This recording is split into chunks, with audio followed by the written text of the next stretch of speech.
बंधुओं उसी समय से भोले बाबा का एक नाम बड़ा सुंदर नाम हो गया, नंदेश्वर भगवान। बोले आनंद कंद भगवान की। इसलिए महाराज जी को बगल बिठाए रहते हैं, हाँ तुरंत याद दिलाते हैं नंदेश्वर भगवान। तो दोनों इस तरह की लीलाएं भगवान बहुत करते हैं। आइए आगे की चर्चा करें। अरे कह सुखदेव सुनहु नृप ज्ञानी, अगर्ग पुरोहित अति विज्ञानी, मथुरा ते आयो चलिता हवा, आनंद राय कर मंदिर जहवा। अब लाला 1 साल के हो गए हैं, अब बड़ा वाला 2 साल का लगभग। कहते बंधुओं की नामकरण नहीं हुआ है दोनों बालकों का। वसुदेव जी को बड़ी पीड़ा है उधर मथुरा में कि हमारे दोनों बच्चे जो वहाँ पल रहे हैं उनका नाम ही नहीं रखा है। बाबा जी शायद उत्सव में भूल गए, नाम भी रखवाना है। तो अपने पुरोहित गर्गाचार्य के पास गए वसुदेव जी।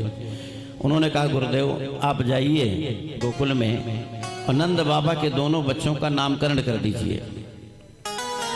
तुरंत ही गर्गाचार्य वहां से चले, गोकुल में आए, नंद बाबा के भवन में पहुंचे तो नंद बाबा ने देखा, तुरंत दरवाजे पर से जाकर उनको बुलाया, अंदर लाए, स्वागत सम्मान करके बिठाया। कहा कहिए महाराज कैसे आगमन हुआ। एक बात बताएं आपको, गर्गाचार्य ये यदुवंश के आचार्य हैं और नंद बाबा के आचार्य सांडिल्य मुनि हैं, पुरोहित सांडिल्य मुनि हैं। तो गर्गाचार्य जब आए तो उनका स्वागत सम्मान किया। कहा बाबा जी कैसे आगमन हुआ। तो गर्गाचार्य ने कहा कि देखिए हम तो पुरोहित आदमी हैं, अब पुरोहिती का काम है, कहीं सत्यनारायण की कथा सुनाना है तो जाना पड़ता है, कहीं भूमि पूजन हो करवाने जाना पड़ता है, जो भी आवश्यकता पड़ती है जाता हूँ, कहीं नामकरण करवाना है तो भी जाना पड़ता है। नामकरण पर बड़ा जोर दिया तो नंद बाबा को अचानक याद आ गई, अरे बाबा चोखी याद दिलाई, अभी हमने दोनों बच्चों का नामकरण नहीं किया है। एक काम कीजिए, आप आए हैं तो हमारे दोनों बच्चों का नामकरण करके तब जाइए। गर्गाचार्य ने कहा कि देखिए हम यदुवंश के आचार्य हैं, यदु नाम अहम आचार्य, सारा संसार जानता है। आपके बच्चों का नामकरण अगर हम करेंगे तो अभी कंस को केवल शंका है कि देवकी का 8वां यही छोटा वाला आपका है। अब मैंने करवा दिया तो कंस की शंका को बल मिल जाएगा कि वसुदेव के पुरोहित ने आकर नामकरण क्यों करवाया, इसका मतलब उसकी शंका निर्मूल नहीं है, उसको लगेगा। तो अब क्या करें, बोले अपने आचार्य को बुलाकर सांडिल्य मुनि को नामकरण करवा लीजिए। कहा क्यों महाराज ऐसा आप कह रहे हैं। कहा आप कोई भी काम करते हो बड़ा जोर शोर से करते हो, सब लोग जान जाते हैं कि आप कोई कार्यक्रम कर रहे हो। तो नंद बाबा ने कहा बाबा अगर कोई जान ना पावे, नामकरण भी हो जावे। कहा ऐसे कैसे होगा। कहा किसी को कानों कान खबरें नहीं देंगे। एक काम कीजिए, वो दोनों माताएं बालकों को लेकर बैठेंगी गौशाला में, आप वही व्यवस्था बनाइए, वही नामकरण कर दीजिए, मैं भी नहीं आऊँगा। गर्गाचार्य तैयार हो गए, दोनों माताओं को सूचना गई कि अपने बच्चों को लेकर गौशाला में आप सब पधारिए। और गर्गाचार्य ने सारी व्यवस्था बना के रखा था नामकरण की। दोनों माताएं चली, रोहिणी और यशोदा, तो विचार करने लगी कि महात्मा का बड़ा नाम सुना है, बड़े पहुंचे हुए महात्मा लगते हैं, एक काम करो इनकी परीक्षा ही क्यों ना ले लिया जाए। क्या करेंगे। तो कहा कि तू मेरा लाला ले ले, मैं तेरा लेती हूँ। देखो जान पाते हैं कि नहीं महाराज जी। अर्थात रोहिणी के बच्चे को यशोदा ने ले लिया, बड़े वाले को, छोटे वाले को रोहिणी ने ले लिया। कहा अब देखो महाराज जी जान पाएंगे तब तो बढ़िया वाले महात्मा, नहीं जान पाएंगे तो खड़िया पलटन जान लेंगे नकली वाले। अब दोनों माताएं आई, प्रणाम किया, बच्चे गोदी में हैं। अच्छा दोनों बालक बड़े सुंदर हैं, जो देखता है देखता ही रह जाता है। बोले आनंद कंद भगवान की। थोड़ा सा उधर आप लोग, उधर क्यों छोड़े हैं कार्नर पे जगह, आप लोग उधर हो जाइए तो ये लोग इधर बैठ जाएंगे। वो किनारे पर जगह मत छोड़िए, उधर बैठ जाइए कार्नर पे। चलिए बोले बाल कृष्ण भगवान की। दोनों माताओं ने प्रणाम किया। अब गर्गाचार्य की नजर पहले यशोदा की गोद में बड़े वाले पर गई, वो भी सुंदर थे। और उसके बाद छोटे वाले को देखा जब रोहिणी की गोद में, तो देखा तो देखते ही रह गए बंधुओं। साक्षात ब्रह्म का दर्शन प्राप्त हो गया। इतने सुंदर थे भगवान कि गर्गाचार्य बड़े कौतूहल बस देखने लगे। आंख खुली उनकी, मुंह खुल गया देखने के बाद। इतना सुंदर कोई हो सकता है? और जब ब्रह्म का भान हुआ तो जैसे थे बंधुओं वैसे समाधि में चले गए। गर्गाचार्य बैठे बैठे। अब समाधि में गए तो दशा क्या है वो आपको बता रहे हैं। समाधियां कई प्रकार की होती हैं। दो प्रकार की समाधि आपको बताएं। एक होता है ध्यान समाधि, दूसरी होती है त्राटक समाधि। ध्यान समाधि में क्या होता है कि आंख बंद रहती है, मुंह बंद रहता है और ध्यान अवस्था में बैठ जाता है व्यक्ति समाधि में। त्राटक समाधि में क्या होता है? ठीक उल्टा, आंख खुली रहती है, मुंह खुला रहता है। अच्छा, ध्यान अवस्था में श्वास चलती रहती है, आंख बंद मुंह बंद श्वास चलती रहेगी। त्राटक में क्या होता है? आंख खुली रहती है, मुंह खुला रहता है, श्वास बंद हो जाती है। ये त्राटक समाधि है। तो कहते हैं गर्गाचार्य आंख खोल के मुंह खोल के देख रहे थे और उसी में ब्रह्म का दर्शन मिला तो त्राटक समाधि लग गई। दशा क्या है? आंख खुली है, मुंह खुला है, श्वास बंद, बिल्कुल पत्थर की मूर्ति जैसे। दोनों माताओं ने थोड़ी देर देखा, उसके बाद कहा क्या हुआ बाबा को? ये बोले बिल्कुल चुपचाप बैठ के, पता नहीं क्या हुआ। तो कहते हैं कि हाथ ले गई नाक के पास, श्वास आ रही कि वो भी। जब नाक के पास ले गए तो श्वास भी बंद थी। कहा श्वास भी तो बंद इनकी हो गई है। कहा अच्छा, नामकरण करवाने आए थे नामकरण करवाने, रामाई नाम सत्य हो गया, ये तो अनर्थ हो गया। तो यशोदा मैया ने कहा ऐसे कैसे राम नाम सत्य हो जाएगा? अरे कहा देख नहीं रहे, मुंह खुला है, आंख खुली है, श्वास चल नहीं रही है, तो क्या अर्थ निकाला जाएगा? यशोदा ने पकड़ा बाबा को, बड़ी जोर झकझोरा, बाबा ओ बाबा कहाँ खो गए? और जैसे झकझोरा तो समाज फूट गई। कहा क्या हुआ? अरे कहा बाबा क्या हुआ, हम लोगों की तो हालत खराब हो गई थी। बोले हुआ क्या?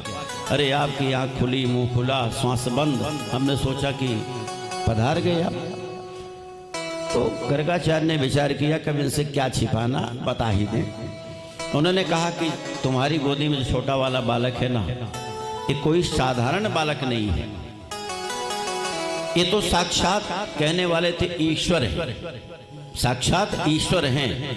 ऐसे कहने जा रहे थे, तब तक कहते बंधुओं इशारा कर दिया कन्हैया ने, बाबा पोल मत खोलिए, अभी मैया दूध पिलाती है, मक्खन खिलाती है, प्यार दुलार करती है। आप बता दोगे मैं भगवान हूँ, तब मैया क्या काम करेगी? बाजार से एक सोने चांदी का सिंहासन खरीद लाएगी और उसी में हमको रख दिया करेगी। अपने तो बढ़िया बढ़िया मलाई पुआ खाएगी, हमको सुबह शाम तुलसी का पत्ता से काम चलाना पड़ेगा। बड़े आनंद कंद भगवान की जय हो।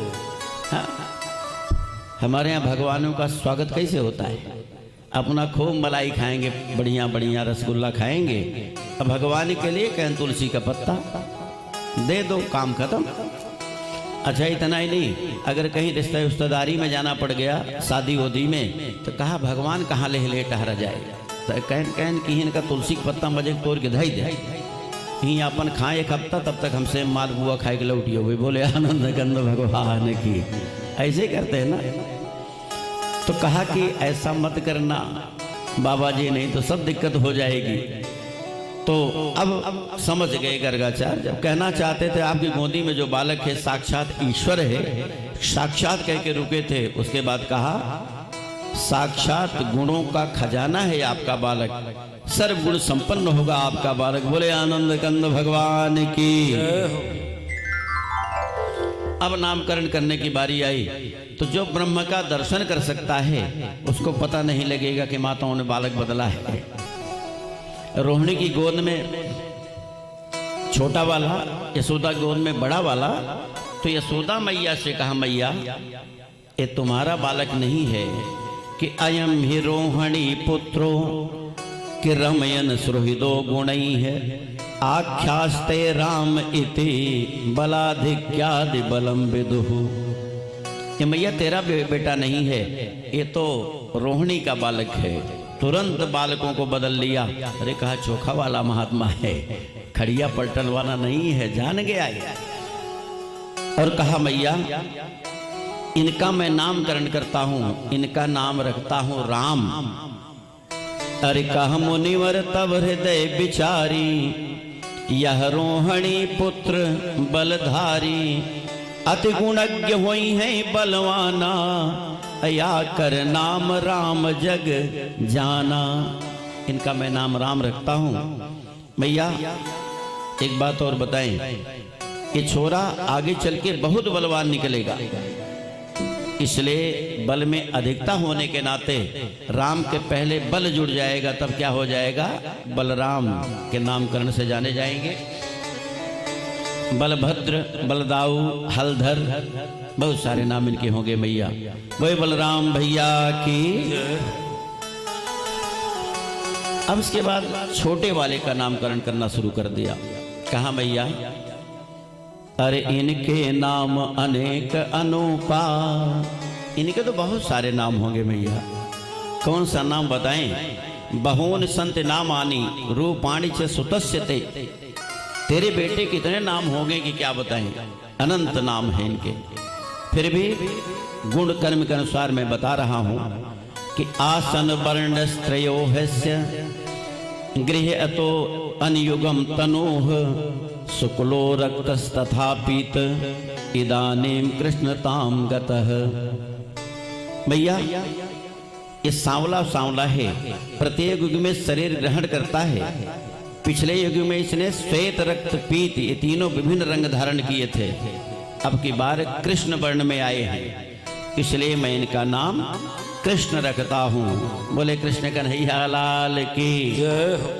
अरे शुक्ल वर्ण सतयुग मह भयो, रक्त वर्ण त्रेता मह ठयो। द्वापर कृष्ण वर्ण हुई आए, अया कर नाम कृष्ण छवि छाए। तो नामकरण कृष्ण किया गया। कहते हैं कि कर्षयत इति कृष्ण, जो सबको आकर्षित कर ले वो क्या है, कृष्ण। इसीलिए सब आकर्षित हो जाया करते थे भगवान से। गर्गाचार्य को बहुत सारा धन देकर विदा किया नंद बाबा ने। एक समस्या आई, वो आप समझ लीजिए।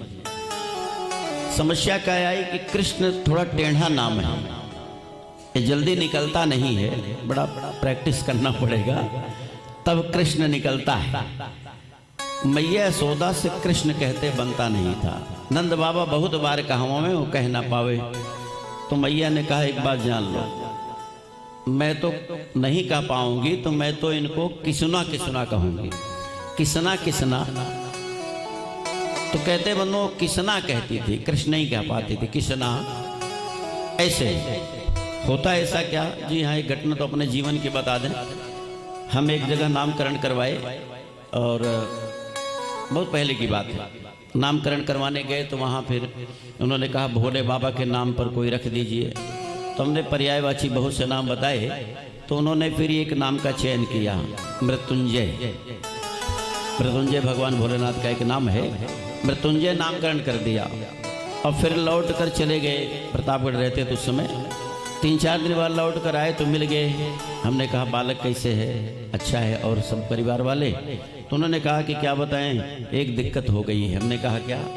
अरे बोले वो आपने नाम जो रखा है ना। हमने कहा नाम तो बहुत सुंदर है, क्या दिक्कत है? बोले उसकी माता जी से आ ही नहीं रहा है, वो कह नहीं पा रही है मृत्युंजय।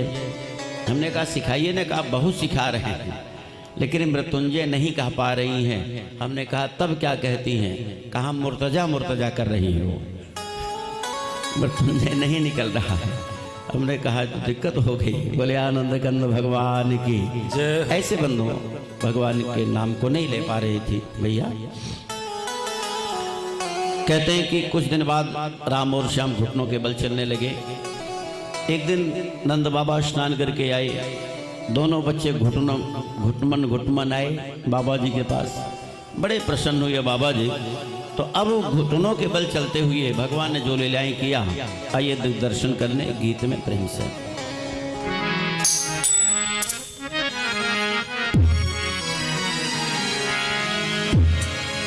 कि छोटे छोटे हाथ पाँव, छोटे छोटे हाथ पाँव, उमर लरी कैया बड़ा नीक लागे, ओ बड़ा नीक लागे। हरि चले जब बेकैया बड़ा नीक लागे, हरि चले जब बेकैया बड़ा नीक लागे।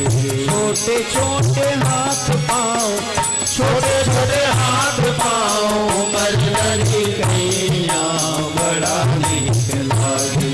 हरि चले जब बेकैया बड़ा नीक लागे, हरि चले जब बेकैया बड़ा नीक लागे।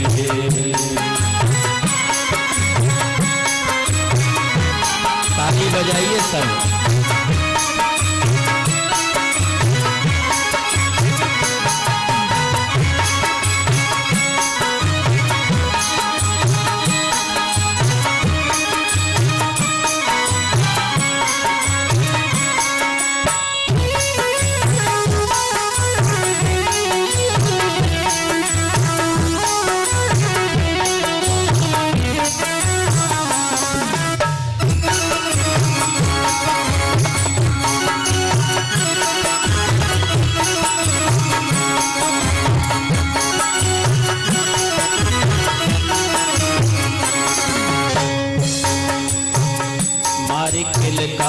यशोदा के अंगनवा घुस कहीं, मारी किलकारी यशोदा के अंगनवा घुस कहीं। वो पकड़ के श्याम कलाई के कंगनवा घुस कहीं, पकड़ के श्याम कलाई के कंगनवा घुस कहीं। सांवरे शक्ल बड़े नैन लगे रत्नारे, सांवरे शक्ल बड़े नैन लगे रत्नारे।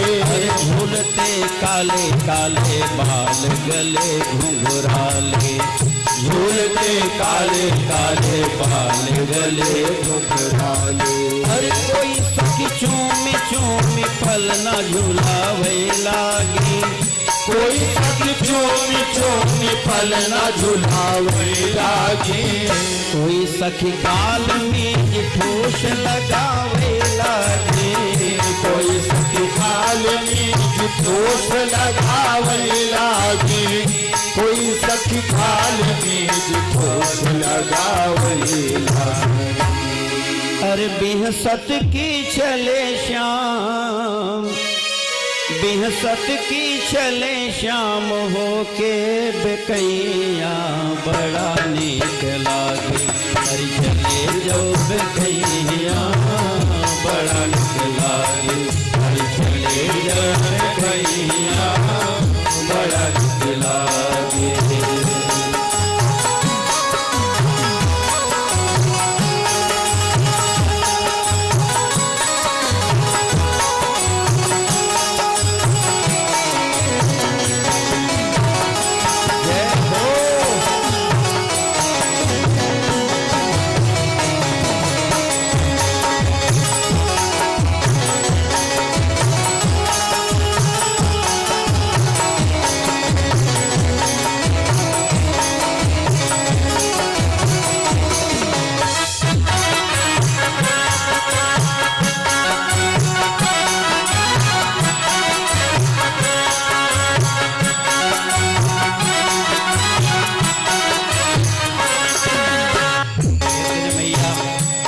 यशोदा को पालने को लेकर चली गई अंदर।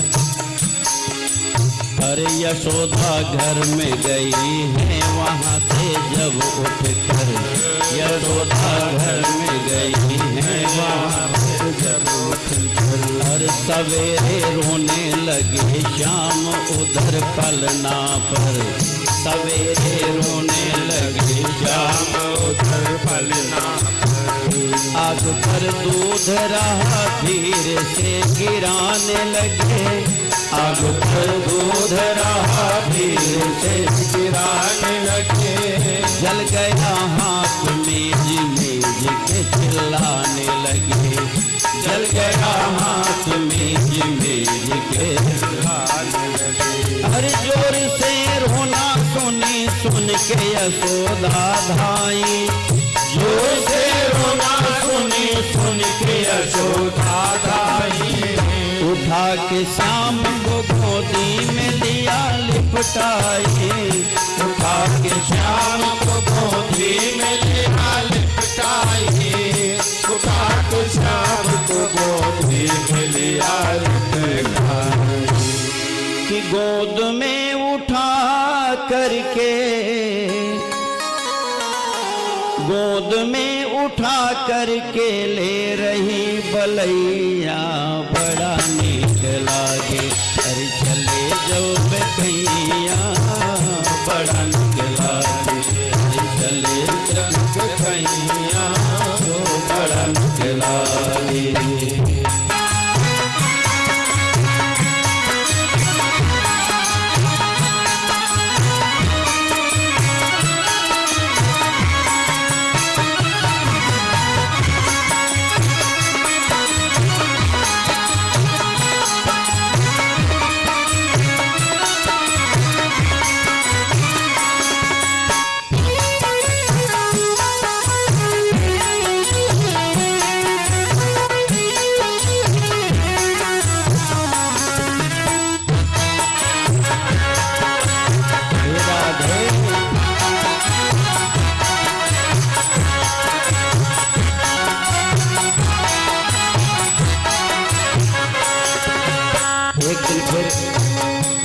मैया घर में गई ओ यशोदा घर में गई। श्याम वहाँ खेल किए। यशोदा घर में गई। श्याम वहाँ खेल किए। दही माखन की कमोरी सभी ढकेल दिए। दही माखन की कमोरी सभी ढकेल दिए। उठा के हाथ से मुँहवा में लगावे लागी। उठा के हाथ से मुँहवा में लगावे लागे। अरे माता को लीला धारी लीला दिखावे लागी। माता को लीला धारी लीला दिखावे लागे। ओ यशोदा क्रोध से माखन मुँहा में ठूस दी। यशोदा क्रोध से माखन मुँहा में ठूस दी। उससे काट लिए हाथ झट निकाल लिए। उससे काट लिए हाथ झट निकाल लिए। उससे काट लिए हाथ झट निकाल लिए। सोचे लागी यशोदा कि सोचे लागी यशोदा है पाजी कन्हैया बड़ा नीक लागी। हरि चले जो कन्हैया बड़ा नीक लागी। हरि चले जो कन्हैया बड़ा नीक लागी। छोटे छोटे हाथ पाँव छोटे छोटे हाथ पाँव उमर लड़ी कैया बड़ा नीक लागे। हरि चले जो कन्हैया बड़ा नीक लागे। हरि चले जो कन्हैया बड़ा नीक लागे। हो बड़ा नीक लागे। बड़ा नीक लागे। बोले बाल कृष्ण भगवान की जय हो। नंद बाबा स्नान करके आए थे। स्नान के बाद पूजा बड़ी आवश्यक होती है। बाबा जी पूजा घर में जाने लगे तो बड़ा वाला तो नहीं लेकिन छोटे वाले घुटमन घुटमन बाबा जी के पीछे पीछे दरवाजे के पास पहुंचे तो देखा कि कन्हैया आ रहा है। बाबा जी ने कहा कन्हैया कहाँ? तो कन्हैया ने कहा बाबा जी आप कहाँ? तो नंद बाबा ने कहा हम तो जय जय की पूजा करने जा रहे हैं। कन्हैया ने कहा बाबा ये जय जय कौन है? अरे कहा भगवान है, उनकी पूजा करते हैं। कन्हैया ने कहा बाबा सबसे बड़े जय जय हम हैं, हमारी पूजा कर लो प्रसन्न हो जाएंगे। डांट लगाई बड़ी जोर से, लाला तू ऐसी बातें क्यों करता है? अरे कहा बाबा मैं सही कह रहा हूँ। कहा कि एक बात सुन, तू पूजा घर में आना ही मत। कहा क्यों? कहा तैने स्नान नहीं किया है, अब पवित्र घर है, पूजा घर में मत आना। कन्हैया को डांटा तो कन्हैया वहीं बैठ गए। बाबा जी गए घर में, पूजा घर में गए, खटकर्म किया, उसके बाद फिर आवाहन किया भगवान का, शालिग्राम का, फिर पंचोपचार अष्टम प्रकार से 10 प्रकार से 16 प्रकार से पूजन की जो विधि होती है उस अनुरूप पूजन किया और पंचामृत से स्नान कराया। दूध से, दही से, घी से, मधु से, शक्कर से, फिर शुद्ध जल से शालिग्राम को स्नान कराया, विधिवत पूजन किया और रख दिया वहीं सिंहासन में। अब जब करने की बारी आई तो बाबा जी ने अंगोछा आगे डाल लिया, माला ले लिया और आगे डाल के अंगोछा भगवान की माला घुमाने लगे। तो कन्हैया को देर तो देखते रहे। फिर उसके बाद धीरे धीरे घुटमन घुटमन गए अंदर, बाबा जी के बगल बैठ गए कन्हैया और बैठ गए। कभी बाबा जी को देखें, कभी शालिग्राम को देखें। फिर पता नहीं क्या मन में भाव आया, शालिग्राम को उठाया लाला ने, उल्ट पुलट के देखा, उसके बाद फिर गप से मुंह में डाल लिया। हम मुंह फूला के वहीं बैठ गए। जब बाबा जी की माला पूरी हुई, कहा जय हो शालिग्राम भगवान की, तो देखा शालिग्राम का आता ही पता नहीं। फिर इधर उधर देखा, कहीं गिर गए होंगे, इधर उधर देखा कहीं नहीं। बगल देखा तो एक महात्मा जी और बैठे। नंद बाबा ने कहा मैंने मना किया था मत आइयो घर में, क्यों आया? तो मुंह में तो शालिग्राम, बोले कैसे? कहा बाबा कहा हूँ क्या है, ये तेरा मुंह कैसे फूल गया? तो कन्हैया ने कहा हूँ क्या है? बाबा जी की समझ में आ गया किसी की शैतानी है। एक गुलाची मारा तो शालिग्राम फट से नीचे गिरे। बाबा जी को बड़ी तकलीफ हुई। उन्होंने कन्हैया से कहा लाला तूने शालिग्राम को खा लिया? कहा कि क्या गलत हुआ शालिग्राम को खा लिया तो? अरे क्या गलत हुआ? चल यशोदा के पास ले आए। कहा देख तेरा लाला कितनी शैतानी करता है। क्या किया मेरे लाला ने? अरे इसने शालिग्राम को खा लिया। अरे यशोदा बड़े चक्कर पकड़े, शालिग्राम भी कोई खाने वाली चीज है क्या? कहा लाला तूने शालिग्राम को क्यों खाया? तो बड़े भोलेपन से कन्हैया ने कहा मैया मैंने देखा बाबा जी दूध से नहवावे, दही से नहवावे, घी से नहवावे, शक्कर से नहवावे, मधु से नहवावे रोज। हमने सोचा मीठे हो गए होंगे, थोड़ा सा स्वाद ही देख लें कैसे हैं। अरे कहा बड़ी विचित्र बात है। तो कहा देख इसकी शैतानी देख रही हो ना, ऐसी शैतानी करता है। अरे कहा बालक है, रसगुल्ला समझ के खा लिया तो क्या दिक्कत किया? अरे बोले रसगुल्ला है शालिग्राम। ले आए, फिर उत्तर पूजा किया, फिर से पूजा किया। प्रभु मेरा लाला भी बहुत छोटा है इसलिए ऐसी बात कर गया, बाकी ऐसी कोई बात नहीं है। तो इस तरह भगवान देखिए आने से पहले बताकर आए कि मैं आ रहा हूँ, आने के बाद से जो क्रियाएं किया वो सब बता रहे हैं कि भगवान है। अब भगवान बता भी रहे हैं तो कोई मानने को तैयार नहीं हो रहा है। जैसे ये तो क्रिया ऐसी है जो बता रहे हैं कि भगवान हो ना, कोई मानने को तैयार नहीं। अरे जैसे यशुमति रोहिणी थी कुलवंती बाम, क्यों ही सुंदर सुखद सुत बलदाऊ घनश्याम। जैसे दोनों माताएं हैं वैसे उनके बालक हैं। यशोदा दोनों को नहलाकर जब तक श्रृंगार सजाती हैं, तब तक रोहिणी कटोरी में माखन मिश्री ले आती हैं। झगुलई कुलई पहना करके काजर की कोर निकाली है, श्रृंगार और छब की जोड़ी ज्यों दो सांचों में धारी है। मोहन बलराम खेलते हैं, यशोदा माँ उन्हें खिलाती हैं। गोपियाँ बलैया लेती हैं, अगा कर रोहिणी नचाती हैं। बड़ा गजब का श्रृंगार किया कन्हैया का दोनों माताओं ने। और श्रृंगार करने के बाद बंधुओं पता नहीं क्या भाव आया, आज कन्हैया के पैर में नूपुर बांध दिया, पायल। माताओं का एक स्वभाव होता है कि बच्चे को उंगली पकड़कर खड़ा करती हैं, फिर छोड़कर ताली बजाती हैं ताकि खड़ा रहे। मैया ने ऐसे किया, उंगली पकड़ के खड़ा कराया लाला को, छोड़ दिया, ताली बजाने लगी।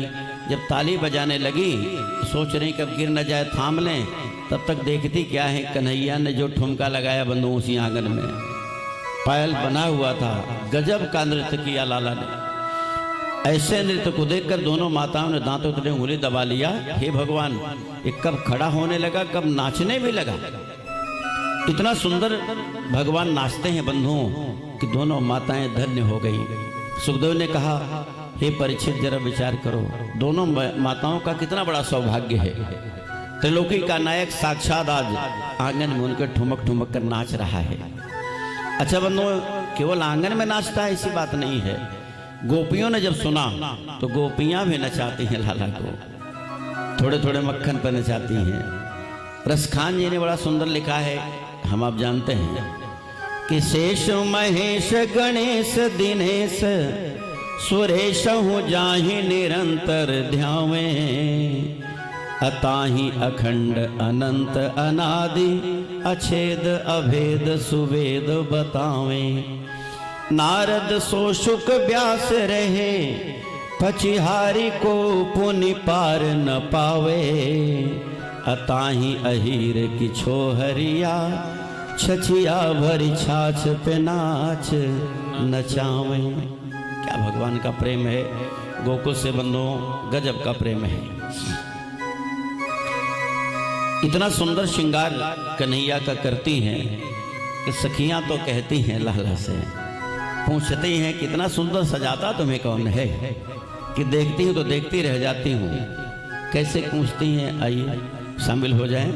और उस गीत में एक विशेषता है, बीच में हमारे भाई लोग सांवरिया कहेंगे, तो जहाँ सांवरिया बोलेंगे पहले सुनिएगा, फिर आप सब भी बीच में बोलिएगा तो अच्छा लगेगा।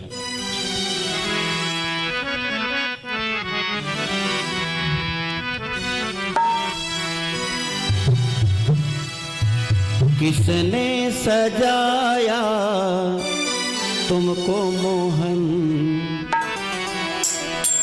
किसने सजाया तुमको मोहन, बड़ा प्यारा लागे बड़ा सोना लागे सांवरिया, बड़ा प्यारा लागे हो।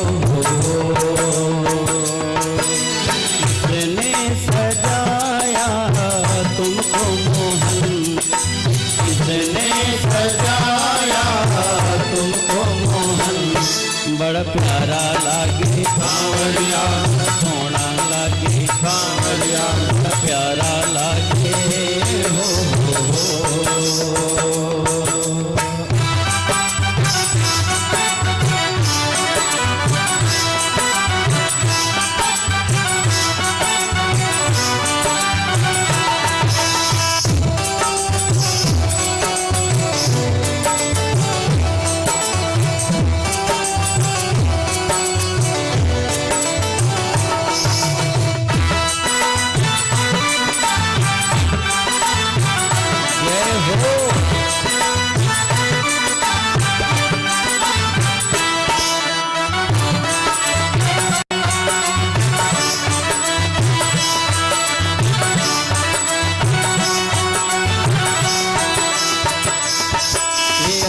गुलाबी किसने पहनाया सांवरिया, ये हार गुलाबी सांवरिया किसने पहनाया सांवरिया, माथे कस्तूरी सांवरिया, ये तिलक लगाया सांवरिया, माथे कस्तूरी सांवरिया, ये तिलक लगाया सांवरिया। सुंदर छवि पे आ गया मन, सुंदर छवि पे आ गया मन, बड़ा प्यारा लागे सांवरिया, सोना लागे सांवरिया, प्यारा लागे हो।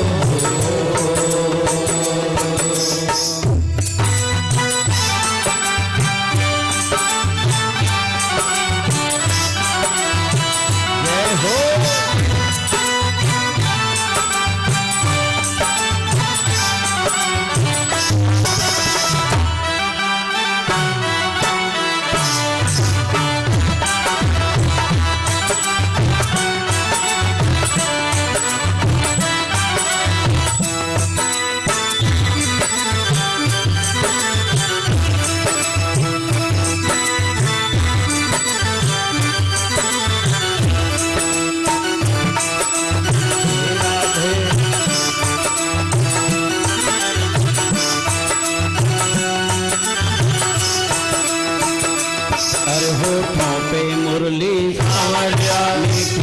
मुस्काने सांवरिया होठों पे मुरली सांवरिया मीठी मुस्काने सांवरिया तेरा रूप देख कर सांवरिया मैं हुई दीवानी सांवरिया तेरा रूप देख कर सांवरिया मैं हुई दीवानी सांवरिया दूल्हा सला के मेरा मोहन दूल्हा सला गे मेरा मोहन बड़ा प्यारा लागे सांवरिया बड़ा सोना लागे सांवरिया बड़ा प्यारा लागे हो